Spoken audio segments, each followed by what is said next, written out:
ঘটনার আগের কিছু কথা বলে নিই। এবারের রোজার ঈদে গ্রামের বাড়ি রাজবাড়ি গিয়েছিলাম পরিবারের সবার সঙ্গে ঈদ করতে।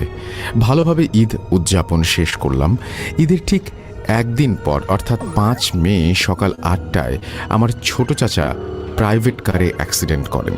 খবর পাওয়া মাত্রই আমরা চিকিৎসার জন্য আমাদের পার্শ্ববর্তী জেলা ফরিদপুরের কোনো এক হাসপাতালে যাই। সঙ্গত কারণেই নামটা বলছি না, তবে রাজবাড়ি ফরিদপুরের বিচক্ষণ শ্রোতারা ইতোমধ্যেই হাসপাতালটা অনুমান করতে পেরেছেন সম্ভবত। আমি ঘটনায় চলে যাই। সেই মেডিকেলে আমার চাচা ভর্তি, নতুন বিল্ডিংয়ের 4 তলায়। প্রতিদিন হাসপাতালের কাজকর্ম সেরে বাড়িতে চলে যাই। সেদিনও যাব ভাবছিলাম, কিন্তু সন্ধ্যার পর এতই বৃষ্টি যে যাওয়ার সিদ্ধান্ত বদলে ফেলি। ভাবি রাতে কোনো মতে কাটিয়ে দেব। এমনিতেই তো রাজ্জাকি খুব বেশি একটা কষ্ট হবে না। সন্ধ্যার পর থেকেই ঝিরঝির বৃষ্টি হচ্ছিল, মেঘলা আকাশ, একটু পরপর বিদ্যুৎ চমকাচ্ছে।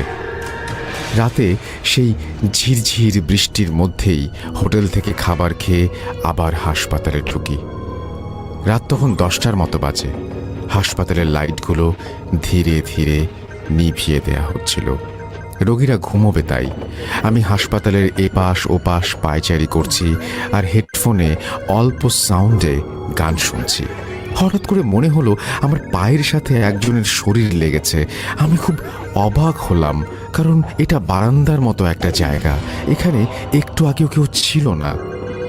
নিচের দিকে তাকিয়ে দেখি একজন ষাটোর্ধ্ব লোক জুবুথুবু